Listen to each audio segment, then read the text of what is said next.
Irmãos, vamos à segunda carta de Paulo aos Coríntios, capítulo 2, versículos 16 a 18, continuando a nossa exposição desta carta. O título da pregação é Minha tribulação é leve e momentânea. Segundo aos Coríntios, capítulo 4, versículos 16 a 18, diz assim, é o final do capítulo 4.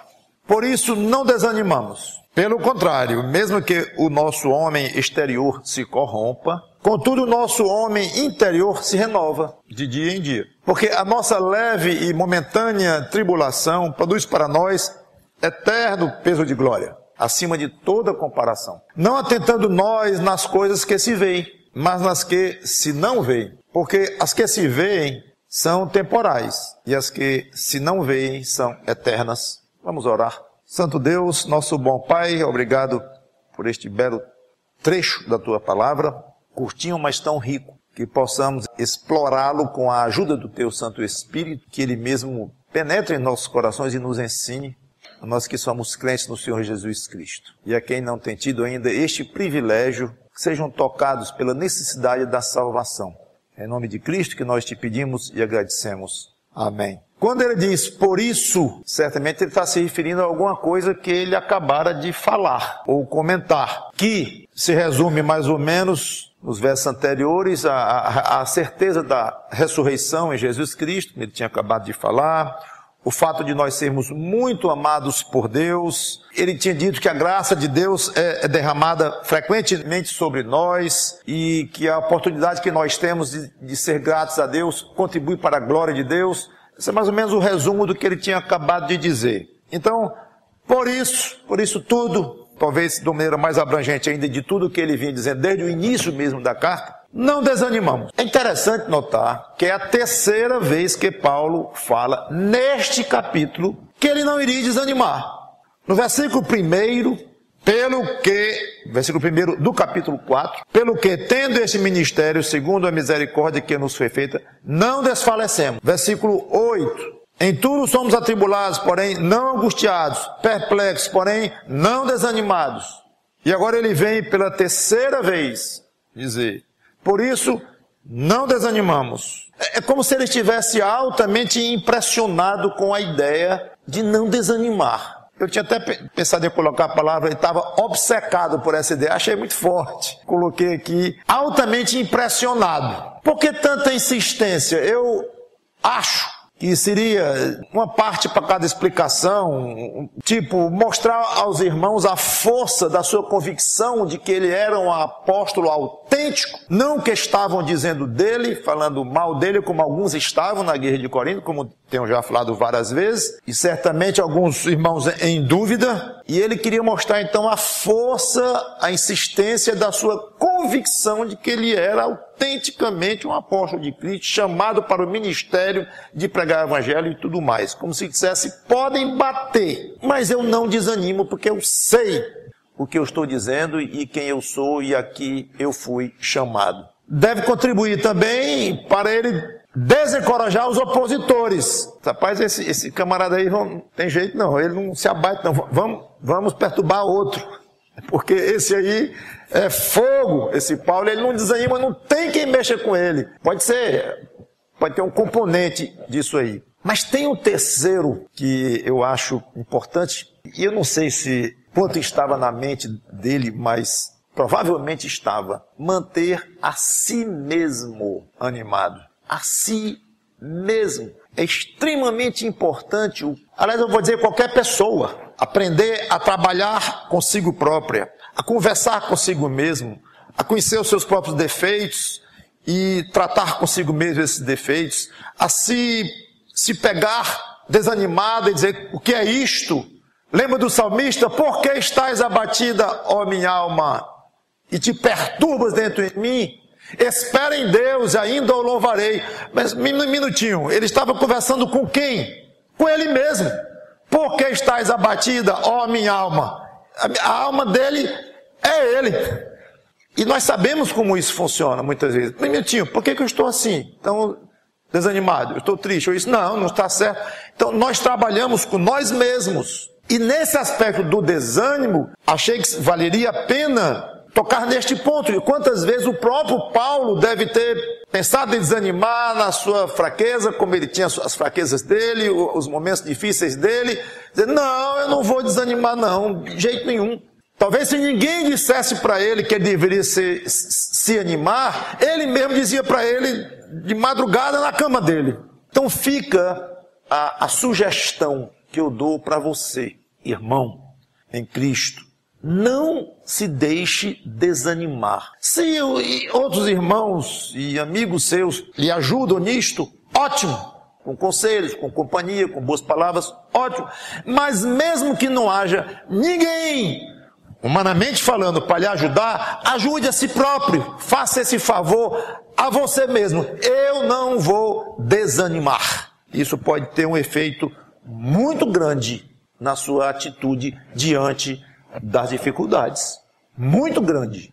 Não vou desanimar. Claro, e pede ajuda a Deus pelo poder, e claro, tudo isto. Mas uma atitude interna é importante. Então, que esse pensamento aqui cole na sua mente, no seu coração. Não vou desanimar na obra, no trabalho de Deus.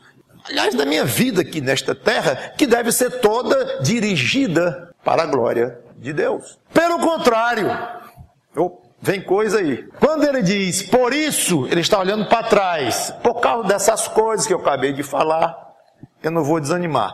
Pelo contrário, agora ele olha para frente, como preparando para o que ele iria dizer. Eu ainda tenho coisa para falar sobre esta minha decisão de não desanimar. Aí ele diz, mesmo que o homem exterior se corrompa.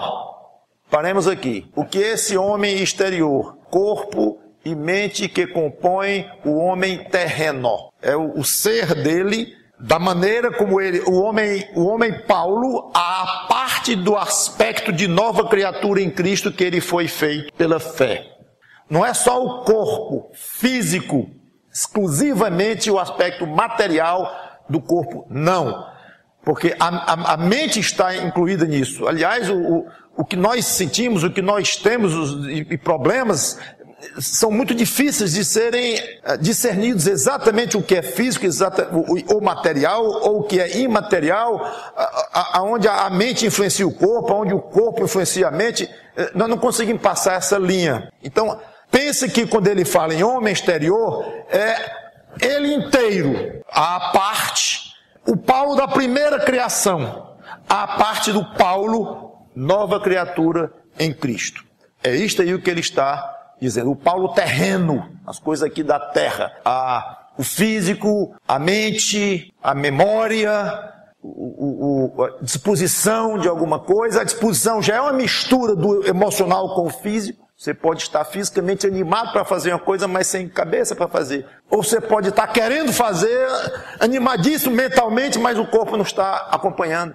Então, imagine o corpo, imagine a pessoa inteira que você então vai entender o que Paulo quer dizer. Pois bem, mesmo que Paulo terreno aqui, se corrompa ou que nós nos corrompamos, agora, esse corromper não tem nada a ver com a corrupção da política hoje e coisa assim. Por exemplo, não sei porque ver político na minha cabeça deve ser só uma mera pressão minha, mas a corrupção de desonestidade, de falcatruz e tudo isso não é o que está em mente aqui. Corromper no original significa mudar para pior, destruir, arruinar, consumir, pode até ter a ideia de morrer. E aqui cabe a ideia de morrer como um processo final desta corrupção. O problema é que a palavra corrupção está muito ligada na nossa mente com essa ideia de desonestidade e tudo. Mas tire isso por enquanto, não é o que está falando aqui. Esse corromper aqui é estragar, passo a passo, cada vez mais. Mesmo que o homem exterior se corrompa, contudo, o nosso homem interior se renova de dia em dia. Então, essa primeira afirmação aqui, vou já comentar a segunda, mas essa primeira é algo que todos nós conhecemos. Esse é o tipo da afirmação de Paulo que eu não preciso explicar. O que ele está dizendo mesmo? Mesmo se o homem exterior se corrompa ou se estrague, todos nós sentimos o peso disto, desde que, na realidade, desde que nascemos. Nós começamos a morrer quando nascemos. Desde o nascimento já começa a luta da sobrevivência desde que o pecado entrou no mundo. Tudo esse cumprimento do que Deus disse: ao pó voltarás, se Adão desobedecesse. Então todo mundo sente no próprio corpo físico, material, a decadência.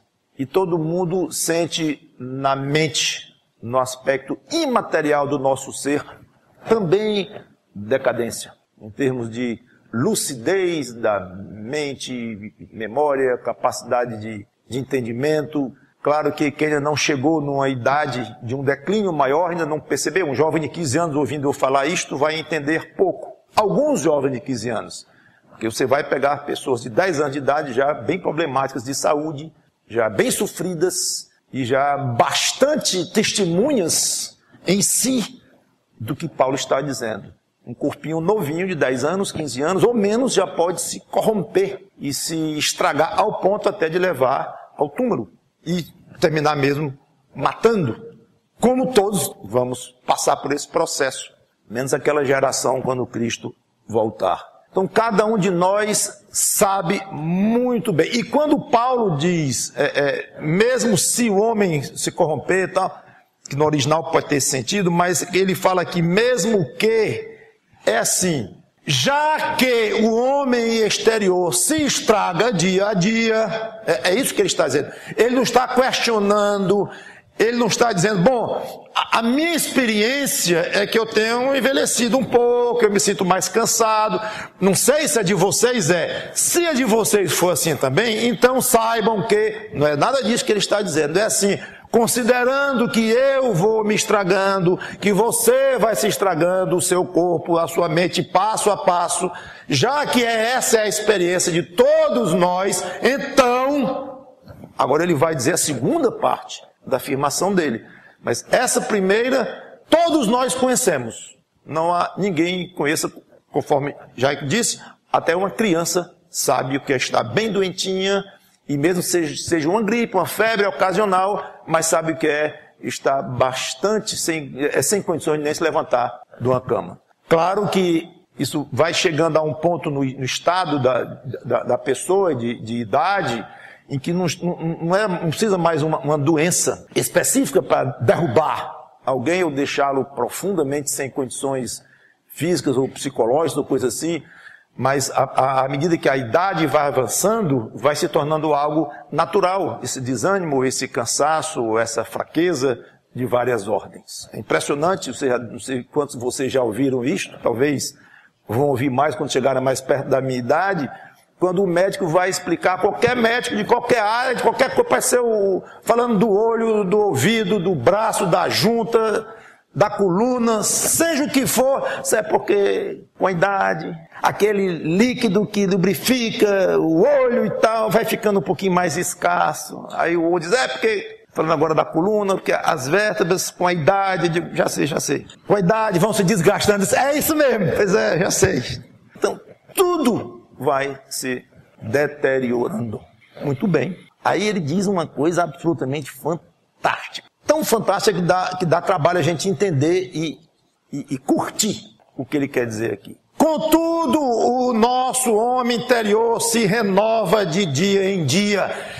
Esse homem interior é mente, alma e espírito que compõem o homem nascido de novo. Não tem corpo aqui envolvido, porque não há corpo glorificado envolvido nesta vida aqui.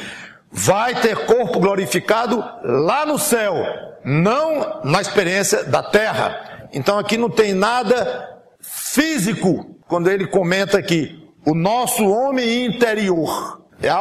Tudo aqui é invisível. Vai ser visível lá na glória, o nosso corpo celestial. Mas ninguém hoje vê se alguém é crente ou não. Por dentro, ninguém vê. Ninguém sabe o estado espiritual de alguém. Ninguém sabe. Nem mesmo mental, nem psicológico. Então ele chama de homem interior, como se tivesse escondido, que é visível da nossa conversão. Tudo são nossas atitudes, nosso comportamento. Mas não nada em termos corporais, físicos, como será lá. Então entenda que o homem interior como sendo o seu espírito que foi ressuscitado espiritualmente quando você se converteu. a sua mente, que tornou-se objeto do trabalho do Espírito Santo, tudo que se relaciona à sua pessoa, quando você nasceu de novo. Tudo que Deus fez em você, na sua regeneração. Esse é o homem interior do qual Paulo fala aqui. Observe que ele fala praticamente de duas pessoas, dizendo de outra forma, de dois aspectos bastante diferentes de uma mesma pessoa. Não muito diferente quando ele diz, pois é, a minha carne luta contra o meu espírito o tempo todo. São duas pessoas? Não, uma pessoa só. Mas uma pessoa só que divide nela mesma dois tipos de atitudes, dois tipos de pensamentos, dois tipos de prazeres. A carne que habita em nós ainda, infelizmente, ela tem prazer em pecar. Mas o Espírito que habita em mim e me torna um homem espiritual, no sentido de que sou filho de Deus e fui regenerado, ele tem ódio ao pecado. Então, afinal de contas, o Mauro ama o pecado ou tem ódio do pecado? Depende do Mauro que você está falando. Depende. É do homem exterior ou do homem interior? É daquele que existe aqui em termos terrenos e já existia antes da experiência dele com Cristo? Ou é esta nova criatura que foi feita em Cristo? Está falando de quê? Então é exatamente esta divisão que Paulo traça aqui, num contraste enorme. Um cai, se corrompe. Aí ele diz, o homem interior se renova. Renovar lá no grego é fazer crescer, renovar, tornar novo. Nova força e vigor dado a alguém. Estou citando pessoas, peritos em grego. Ser mudado para o novo tipo de vida oposto ao estado corrupto anterior. Fechado, eu estava citando dicionários gregos. Então, no caso do crente, o envelhecimento do homem terreno deve ser acompanhado de um fator inverso, o rejuvenescimento do homem espiritual. Um desce, o outro sobe, é o contrário. Enquanto um desce, o outro sobe. De dia em dia, o nosso homem interior se renova de dia em dia. É um processo de renovação de alma que não termina e só tende a aumentar com a idade. A idade o que é? É o tempo cronológico que nós temos de vida aqui.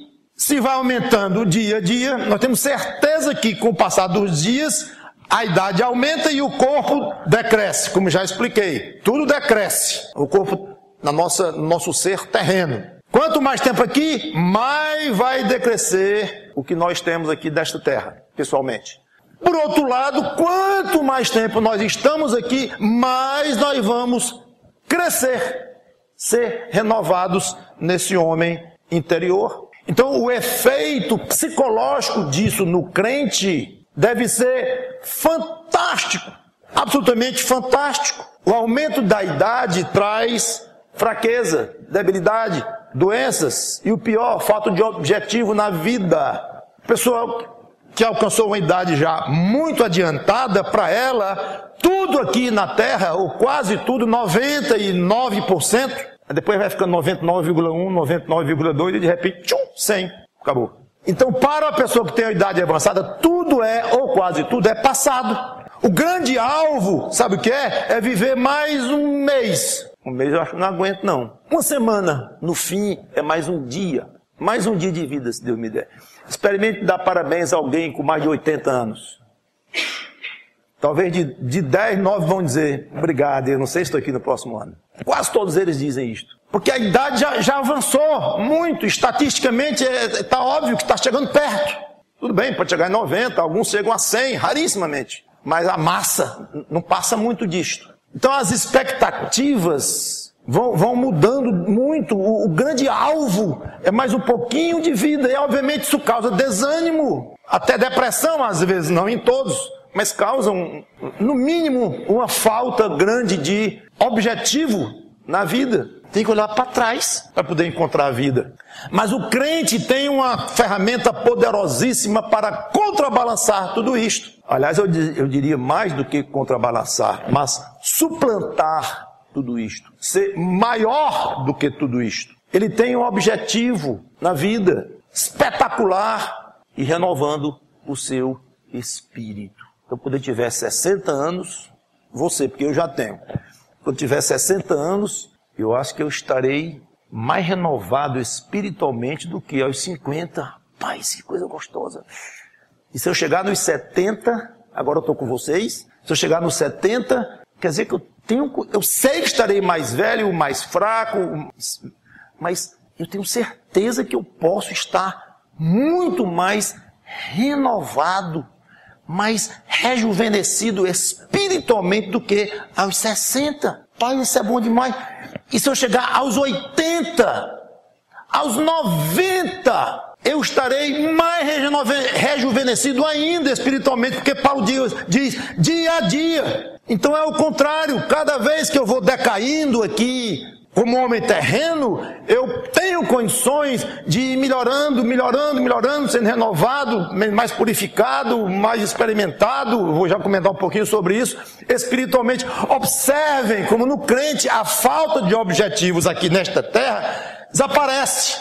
Se ele quiser trocar esta falta de objetivo na terra por uma melhor, não é que desaparece, é suplanta, como eu falei. Não é que desaparece a falta de objetivo na terra. Essa aqui já era mesmo. Claro, você com 85 anos vai bolar o quê? Você vai desenvolver que plano, que projeto? Não vai mais. Seu projeto às vezes dá tempo de todos os médicos que você precisa durante a semana, provavelmente. Então isso aqui não desaparece, mas ele pode ser suplantado. Olha, isso aqui vai ficar enterrado, vai ficar debaixo de uma perspectiva espetacular. Eu posso estar sem condições de andar já. Andar. Com 80 anos, 90 anos, não importa. Mas eu tenho condições de estar renovado espiritualmente. Gente, é fantástico isso aí. Eu nem sei como é que eu responderia se alguém dissesse, pastor, e alguém com Alzheimer? Que perdeu foi a identidade. Eu não sei responder, mas eu não duvidaria que a resposta certa fosse, ele pode se renovar espiritualmente, mesmo com Alzheimer, pelo menos no que ele preparou-se até aquele dia em termos de conhecimento de Deus e tudo mais. Não estou respondendo de uma maneira taxativa, não sei a resposta, mas obviamente o nosso crescimento espiritual e tudo, o nosso conhecimento de Deus está ligado com a nossa mente, tem tudo a ver com essa renovação espiritual. Mas Deus é muito poderoso e Ele pode de alguma forma substituir mesmo o que falta de lucidez mental com algum tipo com rejuvenescimento que nós já teríamos alcançado até ao ponto que nos tornamos doentes de fato, no caso da mente. Deus pode fazer valer aquilo e dar uma alegria espiritual, uma paz que mesmo o que já atingiu uma demência de mente aqui na terra, pode alcançar, mesmo sem saber expressar, já com as palavras e até com o próprio entendimento. Mas pode haver algo misterioso, aí essa é só uma suposição. Insisto que eu não estou afirmando nem colocando uma doutrina aqui, mas há muitas coisas do espiritual que não estão ligadas muito com aqui na terra não, são diferentes. Há uma ligação que é o entendimento, mas tem muitas coisas que não dependem uma da outra e que o espiritual humilha o terreno, muito acima disto. Nós não conhecemos, eu dizer a vocês, nós não conhecemos o poder de Deus, não. Não temos nem ideia do que Ele é capaz e do que Ele é fiel às palavras dEle, de quem busca caminhos que Ele indica aqui nas Escrituras, e o custo que Ele cobra para quem não as busca, para quem não as valoriza. E é uma pena. Tantos crentes sofrem aqui pela falta de mais determinação, mais decisão, de dizer, eu vou seguir por aqui. Mas o resultado, seja o que for, Deus vai honrar esse resultado. Mas eu quero continuar.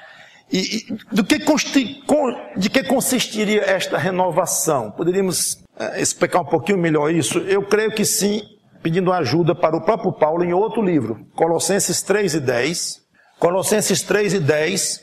Vou ler o 9 e o 10. Para entendermos um pouquinho melhor o contexto. Não imitais uns aos outros. Estou em Colossenses 3:9.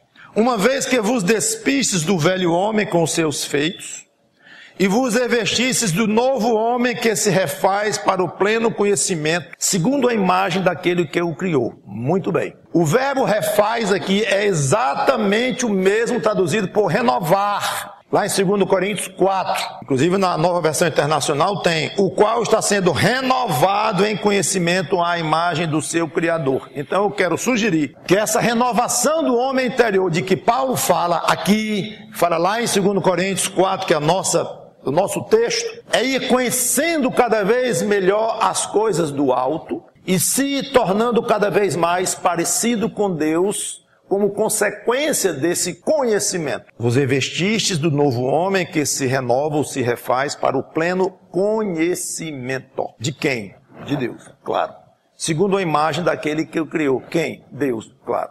Então, o crente, estou dizendo o tempo todo, que à medida que o corpo dele e a mente terrena vai se estragando, ele tem condições de encontrar novo objetivo dele ir se renovando. Eu disse, tem condições. Tem condições. Não creio absolutamente que seja uma lei natural, uma coisa automática. É tão automático você se renovar espiritualmente quanto você decair fisicamente. Uma coisa tão automática quanto a outra. Não é. Não é. Eu não vou ter tempo de mostrar, defender esta tese aqui. Mas absolutamente não é. A renovação espiritual de que Paulo fala aqui é uma linha de ação, de atitude, de comportamento, de busca, de disciplina espiritual, de muita coisa em cima da decisão do crente de partir para esse projeto. Dizendo de outra forma, se utilizar deste benefício altíssimo que Deus lhe deu, que é a capacidade dele crescer no conhecimento de Deus cada vez mais, e ao crescer no conhecimento de Deus, vai se tornando cada vez mais parecido com o Senhor Jesus Cristo. Não é naturalmente, repito, automaticamente, não é automaticamente. Então é algo que vai depender de cada crente. Não adianta, irmãos, orarem por você, o seu pastor orar por você, lhe recomendar, lhe exortar, conversar, pregar para você, o professor da escola dominical lhe ensinar a melhor mensagem, a melhor aula que ele tem. Não adianta. Não adianta. Se você com a sua cabecinha, com a sua mente, com o seu coração, não decidir de uma maneira muito firme, tanto quanto um estudante sério decide que vai se preparar o melhor possível para aquele vestibular, ou o melhor possível para aquele concurso, o melhor que eu puder. E nós vemos crianças de 10 anos de idade fazendo concursos e fazendo exame de todo tipo e se decidindo a fazer bem feito. E uma colega da mesma idade sendo uma negação nisso. E vemos adultos fazendo concursos e levando muito a sério e estudando profundamente para passar. Se vão passar ou não é outro assunto, mas eles querem, o que eu quero chamar a atenção é da força de vontade, da decisão. Então nós vemos adultos se decidindo fortemente a passarem, se possível, pelo menos a estudarem o máximo possível para aquele concurso. E vemos colegas da mesma idade, adultos também, e levando meio no por acaso, na brincadeira, ou de uma maneira mais inconsequente. Tem de todo jeito, independe da idade. A seriedade com que as pessoas tratam, cada uma trata a sua vida aqui nesta terra. Pois saiba que esta diferença existe no aspecto espiritual. Tem crente que leva de uma maneira tão séria a vida cristã, está tão resolvido a crescer no conhecimento de Deus e a crescer na aparência do Senhor Jesus Cristo, na semelhança de Cristo cada vez mais, e tem outro ao lado talvez com mais tempo de conversão do que o outro, para quem a vida cristã é levada de uma maneira bastante diferente. Muito mais secundária, muito mais se der eu faço, muito mais. Esta decisão é sua. Como é que vai ser a sua velhice, se você chegar lá, ou pelo menos o estado máximo que Deus lhe permitir viver aqui, como é que você estará em termos de renovação espiritual, independente do corpo todo já bastante danificado, se for o caso, mas o ponto em que você estará, sim, será levado por Deus, esse ponto, com o apoio, o poder dele, mas tem muitíssimo a ver com a maneira como você vai encarar esta questão. Você não fala muito em aposentadoria? em se preparar para o que vem na frente, em poupar. O INSS paga muito mal os aposentados, então vamos tentar fazer uma aposentadoria privada, coisa boa, ótimo, você não pensa muito nisso? Pois pense não na aposentadoria espiritual, mas no seu estado espiritual quando você estiver com a idade avançada. E claro, você vai chegar lá dia a dia, não vai chegar um dia e vai dizer, pronto, de repente eu fiquei com a idade avançada. Não é assim, isso é um processo. Um detalhe importante é que esse processo de renovação espiritual não começa apenas na velhice, claro, mas na própria conversão. Então, se uma criança de 8 anos de idade se converte, ali começou o processo de renovação espiritual. Prosseguindo então. Já é ótimo Paulo ter dito aqui que há uma perspectiva inteiramente nova para aquele que se converte a Cristo, com o avançar da vida aqui na terra ou da idade, que ele ajuda a enfrentar o desgaste aqui na terra. Já é muito bom o que ele disse até aqui, mas agora ele vai dizer algo espetacular, mais ainda. Versículo 17, voltando a 2 Coríntios, capítulo 4, agora versículo 17. Famosa frase essa aqui.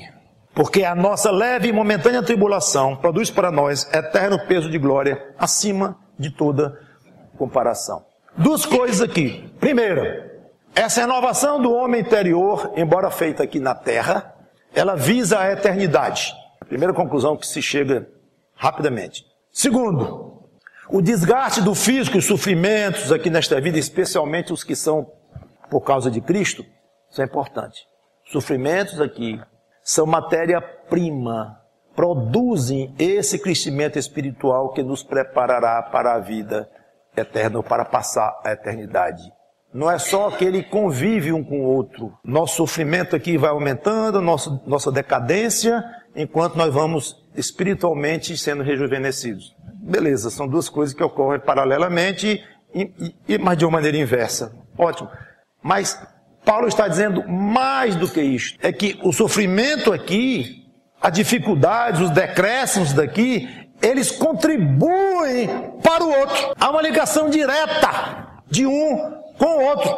Os sofrimentos alimentam o preparo para a eternidade. E ele diz aqui, falando dos sofrimentos daqui, leve e momentânea tribulação. Minutinho, seu apóstolo. O Senhor está chamando todos os sofrimentos desta vida, inclusive perseguição e pressões e tudo mais, o Senhor está chamando qualquer tipo de doença de leve. O Senhor não sabe o que é sofrimento, não. Aguarde o capítulo 11 deste livro aqui de 2 Coríntios para poder ver se Paulo sabia o que era sofrimento. Lá ele faz uma relação, cansa só em ler dos sofrimentos que este homem enfrentou aqui nesta terra. Até aquele ponto da vida dele. Terminou morrendo como Marte. Então seria muito injusto você perguntar ao apóstolo Paulo, o senhor não sabe o que é sofrimento, não? Para poder chamar o meu sofrimento de leve. O seu pode ter sido, seu apóstolo, com todo respeito. Mas o meu, o senhor não conhece para poder chamar de leve. Ele não precisa conhecer. Porque na realidade ele está chamando de leve e momentâneo como uma comparação. É só uma questão de comparação. Só isto. O peso, o valor dos sofrimentos aqui, quando comparados com o peso, o valor da glória eterna, o sofrimento aqui fica pequeno, fica leve. É uma comparação, só isto. Ninguém haverá de dizer que que o outro lá gritando de dor, que está tendo uma tribulação leve, ou está sendo perseguido e preso, jogado numa cadeia imunda, perseguido por causa do evangelho. Isso é uma coisinha leve, isso não vale coisa nenhuma. É claro, ninguém vai pensar assim, ninguém vai dizer isso, ninguém de bom senso vai dizer algo assim. É uma comparação. Inclusive o jogo de palavras é muito claro. Ele fala em tribulação de um lado e fala em glória do outro. Ele fala em leve de um lado e fala em peso do outro. Ele fala em momentâneo de um lado e fala em eterno do outro. São três pares aqui de antíteses, ou de coisas contrárias uma às outras. Três coisas sobre o sofrimento que eu quero comentar aqui. Primeira, no caso, repetindo o que eu já acabei de dizer, é matéria-prima para a glória no céu. E que glória no céu. E ele tentou descrever esta glória e não deu. E os tradutores tentaram traduzir o que Paulo tentou dizer e não conseguiram nem traduzir. Vou explicar para vocês. Ele chamou esta glória eterna, de peso, ele chamou de acima de toda comparação. A expressão em grego passa longe disto. Longe. É porque não souberam, não digo souberam, não é falta de competência não, é porque não tinha como, realmente, é difícil. No grego é hiperbolé, eis hiperbolé. Hiperbolé vem, nossa palavra hipérbole, vem dela, que é exagero. Uma palavra, esse aí foi um comentário, foi uma hipérbole que ele fez, uma coisa exagero. Eu estou morto de cansado. Isso é uma hipérbole. Tecnicamente, é uma figura de linguagem chamada hipérbole, que é exagero. É muito, uma coisa excessiva. Hiper, no grego, quer dizer, além de hiper, isso, hiper aquilo, tipo super. E balo é lançar. Então, hiperbalo no grego é lançar além, lançar muito alto ou muito longe. Esta é a ideia literal. Metaforicamente, quando fala a palavra hipérbole, no grego é sem medida ou excessivamente. Uma coisa num grau muito elevado. Então, a palavra hipérbole, estou aportuguesando, significa isso. Pois Paulo usou a palavra hipérbole 2 vezes. Hiperbolé, eis, hiperbolé. Esse eis é para, no sentido de. Então, é excessivo indo para o excessivo. Como é que vai traduzir isto? Foi assim que Paulo conseguiu explicar, inspirado pelo Espírito Santo, peso da glória eterna. Seria algo assim: eterno peso de glória, excessivamente excessivo. Aliás, eu acharia muito legal se fosse assim a tradução deles, formal. Porque literalmente é exatamente isto, um eterno peso de glória, excessivamente excessivo, exageradamente excessivo de tudo que é bom. Porque foi isso o que Paulo quis dizer. Claro que a expressão acima de toda comparação reflete o que Paulo quis dizer. Não dá para comparar. Não há meios humanos de nós compararmos o espetáculo, a maravilha dessa glória eterna. Só que isso não é tradução, já foi uma interpretação daquela expressão. A expressão em si seria excesso do excesso, excessivamente excessivo e coisas assim. Ou seja, esta glória que nós vamos ter lá, glória esta que incrivelmente os nossos sofrimentos aqui contribuem para ela. Repito, são matéria-prima para ela. Eu vou ler algumas passagens sobre essa glória, só vislumbres. 3 passagens, não vou comentar quase nada, vocês vão ouvir. Daniel 12:3, se não quiserem chegar até lá, eu chego só para não demorarmos. Então já estou lá. Daniel 12:3 diz: os que forem sábios, pois, resplandecerão como o fulgor do firmamento. Olha a linguagem. Resplandecerão como o fulgor do firmamento, e os que a muitos conduzirem à justiça, como as estrelas. Quer dizer, resplandecerão como as estrelas, sempre e eternamente. Daniel já se complicou um pouco. 600 anos antes de Cristo, 500 e tantos anos de Cristo. Já se complicou um pouco ao falar da glória dos que serão salvos em Cristo. Não falou a palavra Cristo, mas os fiéis a Deus. Uma glória como as estrelas, um fulgor, sempre, eternamente, já se complicou um pouco. Porque é grande demais, ninguém sabe descrever, ninguém tem referencial. Mateus 13:43, as palavras agora com o próprio Senhor Jesus Cristo. Diz assim, Mateus 13:43, fala assim: então, palavra agora do Senhor Jesus Cristo, os justos resplandecerão como o sol no reino de seu Pai. Quem tem ouvidos para ouvir, ouça. Resplandecerão como o sol. Faça o seguinte, você quer entender um pouquinho melhor as palavras de Jesus Cristo? Amanhã, 11 horas da manhã, sem nuvem no céu, você chega lá no seu jardim, onde tem mais jardim? Jardim do seu prédio, aí você olha para o sol. Aí você experimenta ficar lá olhando para ele uns 2 minutos, ver se você entende um pouquinho o que é o fulgor do sol. Você não fica 10 segundos. E se ficar, você fica cego. Cuidado. Fica cego mesmo, que olha muito para o sol. Há casos de pessoas que ficaram cegas olhando para o sol de olho fechado. Por causa de uma situação de acidente ou coisa assim, e desacordados e tudo, um sol tão intenso durante tanto tempo, com as pálpebras fechadas, que ficaram cegas. Às vezes a neve cega. Imagine o sol. Pois você vai resplandecer, você sendo justificado em Cristo como o sol. É o que Jesus disse. Agora, esse teria palavras para descrever, porque ele conhece isso. Deixa eu dizer de outra forma. Ele sabia o que ele estava dizendo, mas o vocabulário humano à disposição da língua não tinha palavras para ele descrever. Ele usou só, porque é o máximo que ele tinha. 1 Coríntios 15, 40 em diante, uma passagem que fala da ressurreição, espetacular, mas deixe-me ler. 1 Coríntios 15, 40 em diante diz assim: também há corpos celestiais e corpos terrestres, e sem dúvida uma é a glória dos celestiais e a outra a dos terrestres. O assunto aqui agora é glória, que é o que Paulo estava falando. Uma é a glória do sol, outra a glória da lua. Basta olhar para uma para outra e você vê a diferença. E outra das estrelas, porque até entre estrela e estrela há diferenças de esplendor. Basta olhar para o céu. Pois assim também é a ressurreição dos mortos. Semeia esse corpo na corrupção, ressuscita na incorrupção.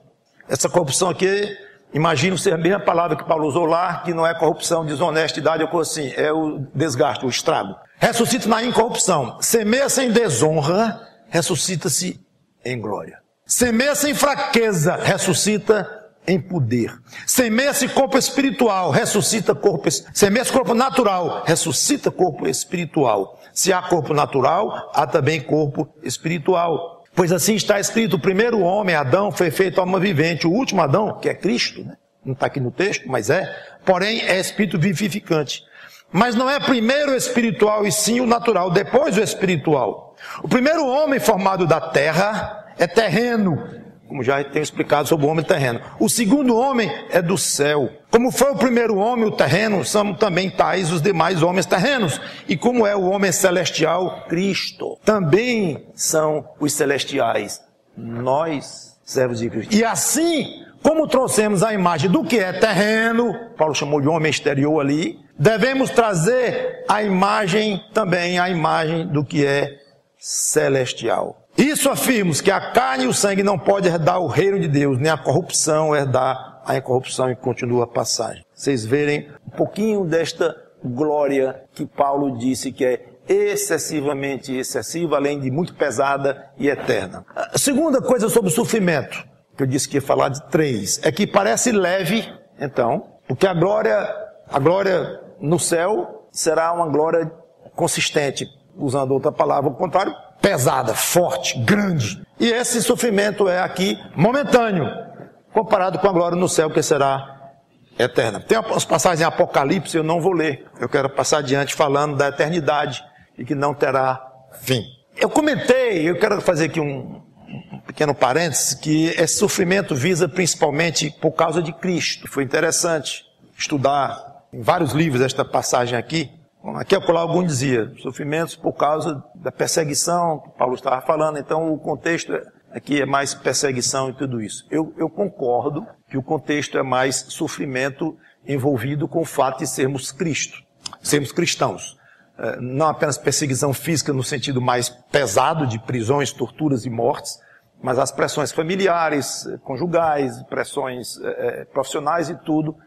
Tudo isso é uma forma de perseguição e de sofrimento que gera em nós, porque somos crentes. Mas eu iria um pouquinho além disto. Eu diria, para mim, que a gente poderia incluir aqui qualquer sofrimento que nós envolvamos Cristo nele. Então, se eu cair e quebrei minha perna, e eu passo por uma cirurgia, depois por outra cirurgia, e passo um longo tempo sofrendo por causa disto. Perseguição 0. Por ser cristão, levei uma queda e fui mal sucedido da primeira cirurgia e estou sofrendo bastante. Porém, se o crente, ele pode envolver aquilo que ele está passando, aquele sofrimento, ele pode envolver Cristo naquele sofrimento, de uma maneira tal em que eu aplicaria o que está escrito aqui para esse tipo de sofrimento. Não apenas o diretamente por causa de alguma perseguição, ou pelo fato de ser crente, mas algum sofrimento em que você ora para Cristo, dedica a Cristo aquele sofrimento, pede para no hospital você dar um bom testemunho de crente, para falar de Cristo, ou seja, você respira Cristo mesmo durante aquele sofrimento, e mais do que mesmo, você quer sofrer aquilo com Cristo do seu lado, faz questão de envolvê-lo nisso. Então eu colocaria que esse tipo de sofrimento poderíamos incluir assim, que isso, ele contribui para a nossa glória lá no céu, que ele contribui para o nosso crescimento espiritual também. Então eu não seria tão restrito ao fato de entender essa passagem só para perseguição de crente, não. Seria um pouco mais abrangente.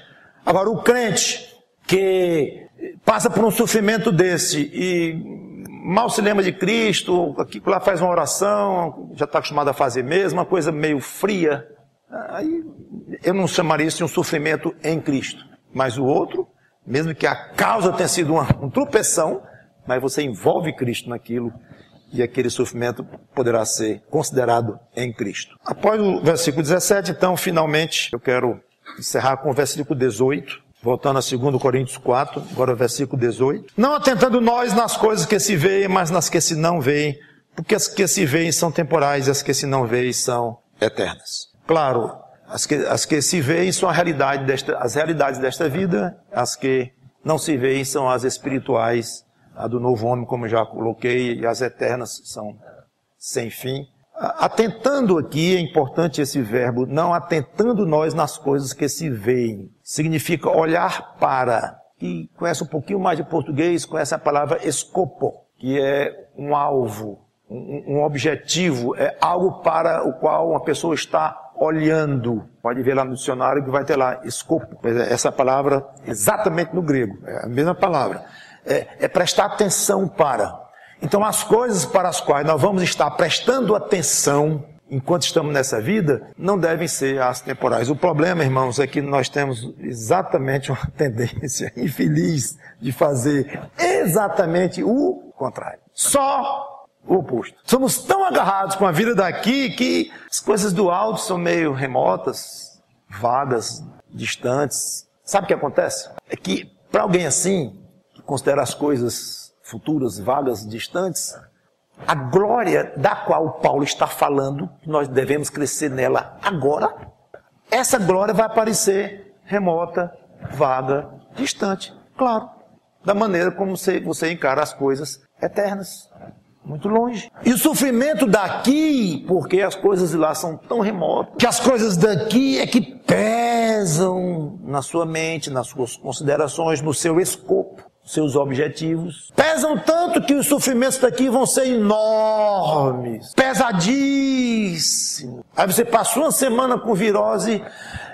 eu pensei que não ia ter fim. Se de fato o nosso referencial são as coisas daqui, o nosso referencial, se de fato forem as coisas daqui, os sofrimentos aqui parecerão enormes e duradouros. Mas se nós mudarmos o referencial e tomarmos como nova referência a glória belíssima e eterna que nós vamos ter no céu, então as coisas daqui vão parecer diminutas. É exatamente o que Paulo está ensinando aqui. Você está brincando com seu filho de quebra-cabeças. Você reservou aquele momento para ele, combinado e tudo. Então naquele momento você está concentradíssimo em cada peça. E ele vê isso, nota isso. E você está mesmo ligado em acompanhar a criança e botar mais uma peça e tal. Acabou a hora do jogo e agora você está tratando com a sua esposa um assunto importantíssimo da sua vida, para o casal. Aí chega o filho, pai, aquela peça eu consegui encaixar. Filho, agora não. Então, aos seus olhos, aquele jogo, que há pouco tempo era importante, e era mesmo, dentro daquele contexto, pareceu pequeno, diminuto, comparado com o tamanho do assunto que você está tratando com a sua esposa. É uma questão de referencial. O que o crente não se acostumou, pós-conversão, foi a mudar o referencial. Ele continua no mesmo.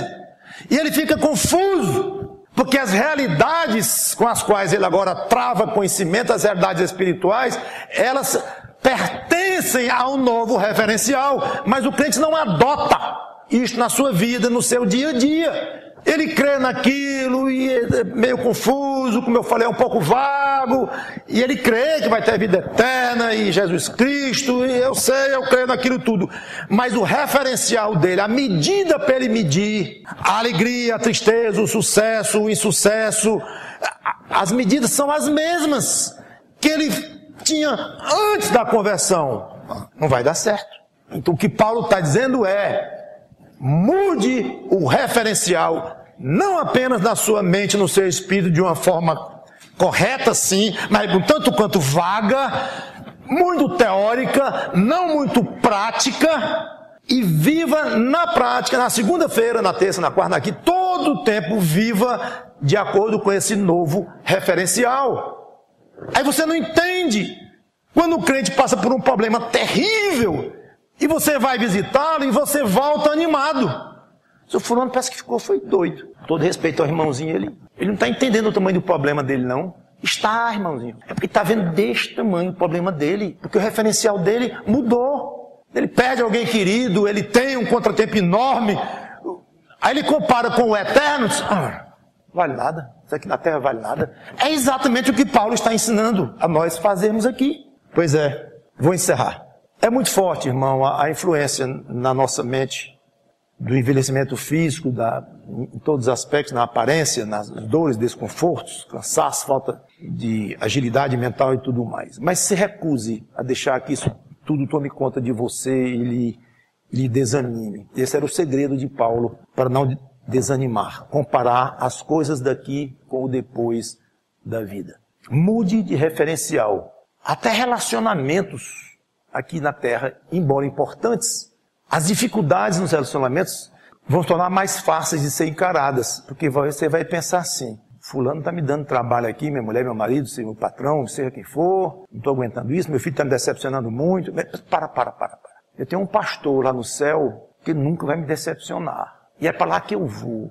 E quanto mais eu vivo aqui, mais eu quero chegar perto dele, mais ele vai me acolher, mais ele vai ficar agradável ao meu coração. Quer saber de uma coisa? O problema com o meu marido não é tão grande assim não. Ou com minha esposa, ou com meu filho, ou qualquer um. Você fica muito mais forte para encarar qualquer problema aqui. Não é desprezo. Chega a mulher do camarada em casa, eu não estou nem aí para ti, viu? É porque eu estou triste, tá? Pode morrer de tristeza, que interessa é o eterno. Esse precisa voltar para o Beabá, escola dominical lá com as crianças. Não entendeu nada. Não é o desprezo pelos relacionamentos. Não podemos desprezar o relacionamento nem com os inimigos. Devemos o quê? Os inimigos? Amar os inimigos. Então, relacionamento humano é algo seríssimo e importantíssimo para a vida cristã. Mas não ao ponto de abafar o relacionamento com Cristo, que deve ser o principal. E na hora que o relacionamento com Cristo realmente adquire o valor principal, o outro, ele murcha. Ele ainda é importante, mas desse tamanho. Era importante você brincar com o seu filho naquela hora com quebra-cabeça. Era importante, claro que era importante, no contexto da formação dele e tudo mais. Mas comparado com outros problemas que você tem para resolver, é bem pequeno, óbvio. Então é viver dentro de um referencial diferente, meus irmãos. Eu quero encerrar e dizer aqui uma coisa que não sei se as mulheres vão gostar muito, mas vale para o homem também. Quando você se vê no espelho, de ano após ano, vai mudando um pouco, não vai? Já notaram? Pois é, eu também já. Pense assim, isso é leve e rápido. O que me interessa mais é o que será eterno e glorioso. Você vai ver como só esse tipo de pensamento vai tornar a sua vida muito mais fácil e a sua cruz por Cristo mais leve de carregar. Eu quero encerrar falando a um amigo ou amiga que não tem Cristo. Essa mensagem foi muito direcionada para aquele que já tem Cristo como seu Salvador. No início da pregação eu disse essa frase, aspas: o envelhecimento do corpo do crente deve ser acompanhado do rejuvenescimento do espírito. Fecha aspas. Ok. Por que eu enfatizei do crente? Pastor, isso não vale para o não crente? Não. Infelizmente a resposta é negativa. Ou seja, não vale não. Porque espiritualmente ele é morto. Uma Bíblia ensina. Então não se fala no crescimento de alguém que não tem vida. Não tem sentido. Então a gente só fala em crescimento de uma criança que nasceu. Está crescendo, está isso, está aquilo. Porque nasceu. Pressupõe-se, isso é óbvio. Então deixe-me dizer uma coisa diferente para você. Cuide do seu nascimento espiritual. Corra para o Senhor Jesus Cristo. Confesse a Ele. Confesse a Ele, se for o caso, no seu coração. Arrependimento dos seus pecados e peça a Ele ajuda e se converta. Deixa eu dizer assim, entregue seu coração a Ele e Ele vai lhe converter. E o Espírito Santo vai habitar em você e você vai, a partir daí, ser nova criatura. Aí estará valendo tudo o que eu disse desde o começo. Lembra que eu falei do novo homem, nova criatura? Não tem sentido alguém que não tem compromisso ainda com Cristo pensar em renovação espiritual, porque espiritualmente ainda não há existência nele. E o destino eterno, para quem não tem compromisso com Cristo, infelizmente é uma palavra que eu tenho que dizer, é o inferno. É uma palavra bíblica, Cristo falou várias vezes, a Bíblia toda fala, e é fato. Então, corra, enquanto é tempo, para os pés de Cristo, e ele morreu numa cruz para poder lhe dar esta salvação graciosamente. Graciosamente. Então, somente peça, com arrependimento e com contrição, e você vai ser salvo, nova criatura, aí tem um mundo pela frente de crescimento espiritual e tudo isso. Aí se aplica tudo que nós falamos. Vamos orar. Obrigado, Senhor Deus, pela Tua palavra, que o Teu Espírito Santo trabalhe em cada coração aqui, começando com o meu, de acordo com cada necessidade. Em nome do Senhor Jesus Cristo. Amém.